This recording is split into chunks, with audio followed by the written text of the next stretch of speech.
दशकों तक अंतरिक्ष में अपने नाम का लोहा मनवाने वाला हबल स्पेस टेलीस्कोप अब बूढ़ा हो चुका है। एक दौर में एस्ट्रोनॉमी के तमाम राजों से पर्दा उठाने वाला टेलीस्कोप आज अपने अंत की दहलीज पर आ चुका है। ऐसे में अब जरूरत है एक नए योद्धा की, जो अंतरिक्ष की रणभूमि में उतरकर अपनी खोज और दृष्टि से एक बार फिर एस्ट्रोफिजिक्स को बदलने का दम रखता हो। जरूरत है एक ऐसे महान टेलीस्कोप की जो आज में जीकर बीते हुए कल को दिखाने की क्षमता रखता हो। हमारी इन उम्मीदों पर खरा उतरने के लिए मैदान में उतर चुका है सदी का सबसे महान telescope, James Webb space telescope, जो अब खुली आंखों से हमें इस अनंत ब्रह्मांड के दीदार करा रहा है। 25 दिसंबर सन 2021 को लॉन्च के बाद से आज इस टेलीस्कोप को अंतरिक्ष में 1 साल से ज्यादा का वक्त हो चुका है। 15 लाख किलोमीटर की दूरी को तय कर अपनी मंजिल L2 लैग्रांज पॉइंट पर पहुंचा James Webb space telescope space में पिछले 6 महीनों से कमीशन्ड है और बदस्तूर अपना काम जारी रखे हुए है। इस कड़ी में चाहे इस ब्रह्मांड की सबसे क्लियर और वाइड रेंज इमेज को लेना हो या फिर सुदूर किसी एक्सोप्लैनेट पर एक डिटेल्ड स्पेक्ट्रल स्टडी को परफॉर्म करना हो, ये सब वो कीर्तिमान है जिन्हें बीते कुछ महीनों में इस टेलीस्कोप ने हासिल किया है।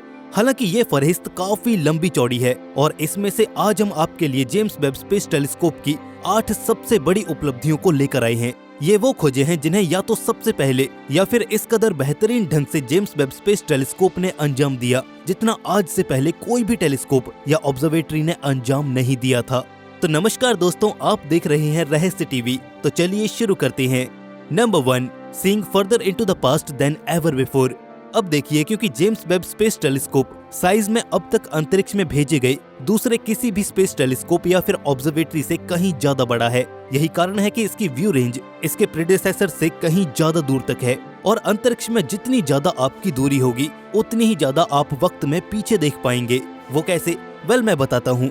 इमेजिन कीजिए कि आप यहाँ इस प्लेनेट पर मौजूद हैं और एज एन ऑब्जर्वर एक टेलीस्कोप की मदद से किसी सेकंड पर्सन को देख रहे हैं जो कि ठीक आपसे 1 लाइट ईयर की दूरी पर मौजूद दूसरे प्लेनेट पर है।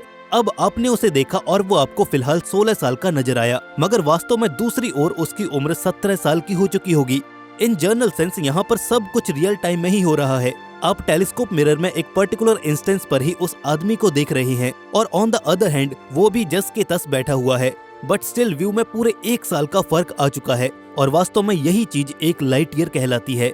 हमारी अब तक की जानकारी के अनुसार लाइट इस समूचे ब्रह्मांड की सबसे तेज चीज है, मगर इस अत्यंत तेज गति के साथ ट्रेवल करने वाली रोशनी की भी एक हद है।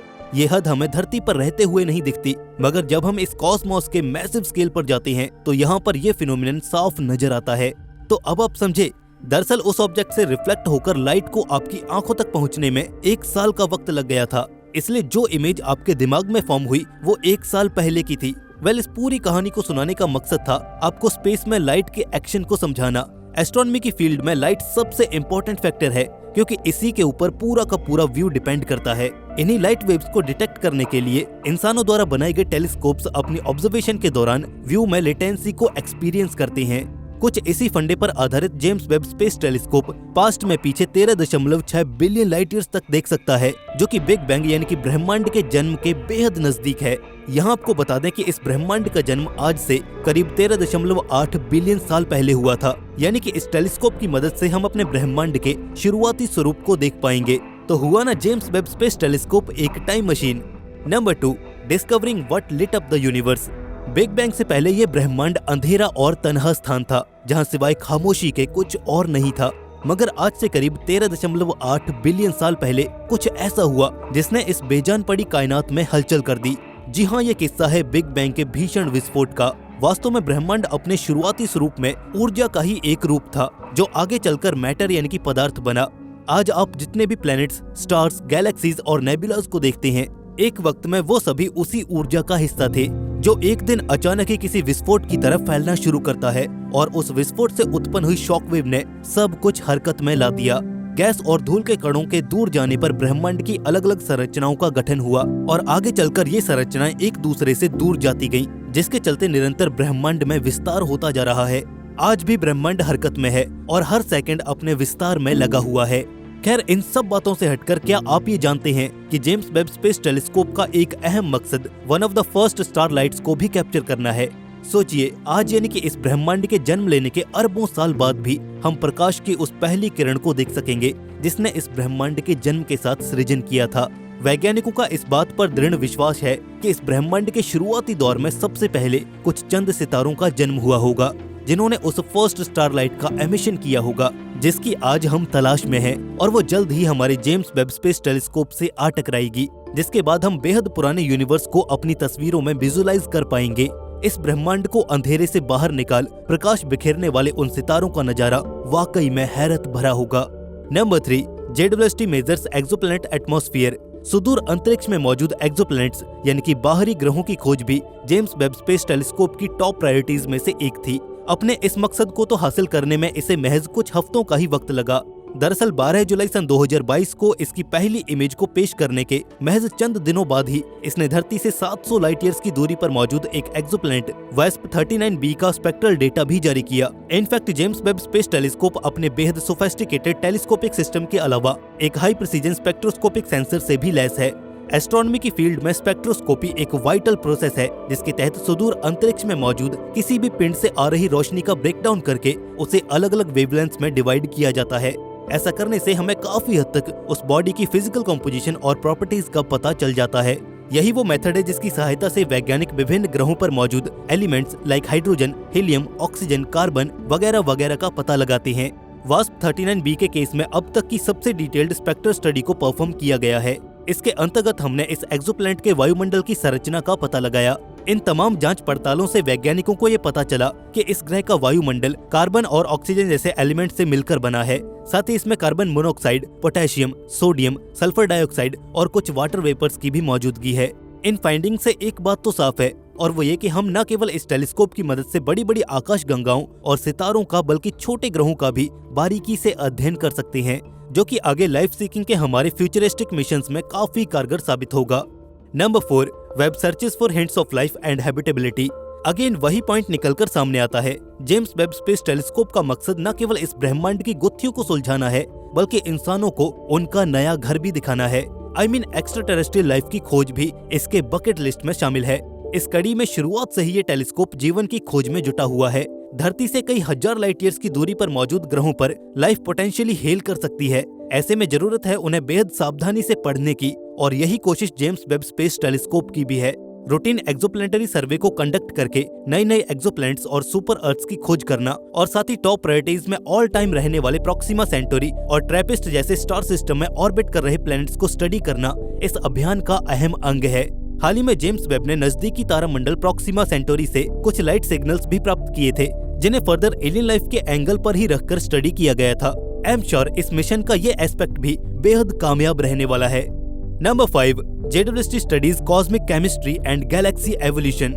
इस ब्रह्मांड में कुछ सितारे अरबों खरबों सालों से जिंदा हैं, तो वहीं कुछ महज कुछ लाखों सालों का जीवन व्यतीत करने के बाद जल्द ही या तो सुपरनोवा बनकर एक्सप्लोड हो जाते हैं या फिर बढ़ते बढ़ते एक वक्त पर जाकर रेड जाइंट बन जाते हैं, जिनकी ऊपरी सतह फूलकर बाहरी अंतरिक्ष में इतनी बाहर निकल जाती है कि धीरे धीरे उनसे गैसों और डस्ट पार्टिकल्स का रिसाव होने लगता है, जिससे फर्दर स्टार नर्सरीज कही जाने वाले नेब्यूलास जन्म लेते हैं, जहां पर तारों के जन्म लेने की प्रक्रिया शुरू होती है। इस घटना से एक निष्कर्ष निकलकर सामने आता है, और वो ये कि एक गैलेक्सी के मास, उसमें जन्म लेने वाले सितारों की दर और उसमें मौजूद पदार्थ की मात्रा के बीच एक रिलेशन है। हाई रेडशिफ्ट पर नोटिस किए जाने वाले डेविएशंस ये दर्शाते हैं कि भला पुराने दौर में यूनिवर्स में गैलेक्सीज का एवोल्यूशन कैसे होता था। जेम्स वेब स्पेस टेलीस्कोप से पहले तक रिसर्चर्स इस बात की जांच के लिए केवल रेड शिफ्ट के फैक्टर पर ही निर्भर करते थे, मगर टेलीस्कोप की इस कहानी में एंट्री के बाद रिसर्च का स्कोप बेहद ज्यादा बढ़ चुका है। JWST अपने हाई प्रिसीजन सेंसर्स की मदद से क्लियर कट रीडिंग्स प्रोवाइड कर सकता है, जो कि इन स्टडीज को पूरी तरह से बदल कर रख देगा। एस्ट्रोफिजिकल केमिस्ट्री की समझ स्थापित करने में ये क्रांतिकारी बदलाव होगा, जिसे सदी का ये महानायक सामने लेकर आएगा। Number 6, JWST sets its sights on the solar system. As I said earlier, James Webb space telescope की निगाहें सौरमंडल के बाहर ही नहीं बल्कि इसके भीतर भी हैं। जितना सक्षम ये सुदूर ब्रह्मांड में मौजूद आकाश गंगाओं को देखने में है, उतना ही ज्यादा बखूबी के साथ यह हमारे सौरमंडल के भीतर मौजूद ग्रहों को भी देख सकता है। अपने इन्हीं गुणों को साबित करते हुए JWST ने जुपिटर की इन तस्वीरों को जारी किया, जो कि फिर एक बार साइंटिफिक कम्युनिटी के लिए चौंकाने वाला था। दरअसल JWST ने जुपिटर को मिड और हायर वेवलेंथ पर स्टडी किया था। इस स्टडी ने वैज्ञानिकों को बृहस्पति ग्रह के घनघोर बादलों के बीच झांककर उसके भीतर देखने का मौका दिया। इस मिशन के दौरान हमने जुपिटर के अब तक के सबसे क्लियर व्यू को देखा। साथ ही हमने इसके कई चांदों की बनावट को भी पहली बार इतनी बारीकी से देखा था। बृहस्पति के अलावा JWST ने शनि ग्रह और उसके चंद्रमाओं को भी कुछ इसी ढंग से चित्रित किया और यहाँ से ये बात साबित हो गई कि वेब टेलीस्कोप अपने जलवे न केवल डीप कॉस्मोस बल्कि सोलर सिस्टम के अंदर भी बिखेर सकता है। Number 7, JWST is teaching us about star formation. Star formation यानी कि तारों का जन्म शायद पूरी एस्ट्रोनॉमी का सबसे इंटरेस्टिंग और फैसिनेटिंग चैप्टर है। वो तारे जिनके होने से ये ब्रह्मांड रोशन है, जिसके चलते ग्रहों और चंद्रमाओं का ये निजाम वजूद में है। आखिर उनकी संरचना कितनी ज्यादा जटिल और तिलिस्मी होगी। वेल, JWST ने यहाँ भी बाजी मार ही ली। डीप कॉस्मोस की मिस्ट्रीज को डिकोड करने वाला ये बादशाह एक कमाल का एस्ट्रोफिजिसिस्ट भी है, जिसकी ऑब्जर्वेशन के चलते आज हम तारों के जन्म लेने और विकास करने की प्रक्रिया को देख और समझ पा रहे हैं। हबल स्पेस टेलीस्कोप द्वारा ली गई शायद सबसे विख्यात तस्वीर है ये। जी हाँ, ये है पिलर्स ऑफ क्रिएशन के नाम से मशहूर एक बेहद बड़ा गैसियस क्लाउड जो मौजूद है ईगल नेबुला में। ये पिलर्स जैसे दिखने वाले गैस के बादल वास्तव में स्टेलर नर्सरीज हैं, जहाँ पर नए नए सितारों का जन्म होता है। इस मैग्निफिसेंट व्यू को हबल के बाद जेम्स वेब स्पेस टेलीस्कोप ने रिक्रिएट किया। नियर और मिड इंफ्रारेड वेवलेंथ्स पर यह स्टडी कंडक्ट की गई। ये तस्वीरें महज एक नए नजारे से बढ़कर स्टेलर नर्सरीज का इन डेप्थ व्यू देती हैं, जिसमें गौर से देखने पर रिसर्चर्स ने पाया कि गैस के ये बादल धीरे धीरे आगे बढ़कर नवनिर्मित सितारों से टकराने वाले हैं। जब ये तारे महज कुछ लाख साल ही पुराने होंगे तो ये टकराव होगा, जिसके परिणाम स्वरूप एक धारदार प्लाज्मा जेट का निर्माण होगा जो कि पिलर्स ऑफ क्रिएशन के एजेस को ध्वस्त कर देगा, जिसके चलते भविष्य में नेबुला क्लस्टर की इस संरचना में बदलाव आएगा और ये घटना तारों के जन्म लेने की प्रक्रिया को भी प्रभावित कर देगी। इस एक ऑब्जर्वेशन ने ही हमें स्टार नर्सरीज के मल्टीपल एस्पेक्ट से मिलवाया, जिन पर फर्दर और अधिक रिसर्च करके इनके एवोल्यूशन को और भी गहराई से समझने का प्रयास होगा। Number 8, JWST changed the way how space telescopes are built. अब ये पॉइंट तो सीरियसली कंसिडर करना बनता था, क्योंकि वाकई इस टेलीस्कोप ने नासा को स्पेस टेलीस्कोप्स और ऑब्जर्वेटरीज को कंस्ट्रक्ट करने का वो एक्सपीरियंस दिया जो भविष्य में शायद ही किसी दूसरे मिशन से मिल पाएगा। 30 सालों का लंबा वक्त और $10 बिलियन की भारी भरकम लागत के साथ बनकर तैयार हुआ ये स्पेसक्राफ्ट एक मिसाल है एरोनॉटिकल इंजीनियरिंग की फील्ड में। 16 से अधिक मेजर और 350 के करीब माइनर टेक्नोलॉजीज को स्पेशली इस प्रोजेक्ट के लिए ही इन्वेंट और डेवलप किया गया। साथ ही इस टेलीस्कोप के अंडर कंस्ट्रक्शन रहते हुए ही नासा ने 6 से ज्यादा अन्य स्पेस टेलीस्कोप्स बनाकर भी लॉन्च कर दिए और इनफैक्ट इनमें से एक केपलर स्पेस टेलीस्कोप तो रिटायर भी हो गया। इन सब कॉम्प्लिकेशंस के बीच से होते हुए 16 से ज्यादा बार डेडलाइंस को मिस करते हुए एट द एंड जब ये टेलीस्कोप लॉन्च हुआ तो लगा कि वाकई वो मेहनत, वो पैसा और वैज्ञानिकों का इस पर काम करते करते अपने बाल सफेद करा लेना सब कुछ वर्थ था, व्यर्थ नहीं। सो फाइनली ये था जेम्स वेब स्पेस टेलीस्कोप का एक साल जो रहा बेमिसाल। अब देखना यह है कि इस साल यानी कि 2023 में ये टेलीस्कोप क्या कुछ दिखाता है। आने वाले कल की प्रेडिक्शंस आप अभी कमेंट सेक्शन में कर सकते हैं, तो जाइए वहां पर अपने मन के ख्याल रखिए। बाकी अगर आपको ये वीडियो पसंद आया तो इसे लाइक और दोस्तों में शेयर करना बिल्कुल भी ना भूलें, क्योंकि ज्ञान बांटने से बढ़ता है। और अगर आगे भी ऐसी वीडियोस को देखना चाहते हैं तो हमारे चैनल को सब्सक्राइब करके नोटिफिकेशन बेल को इनेबल करना न भूलें। मैं मिलता हूँ आपसे रहस्य टीवी स्पेस के एक और नई वीडियो में, तब तक के लिए धन्यवाद।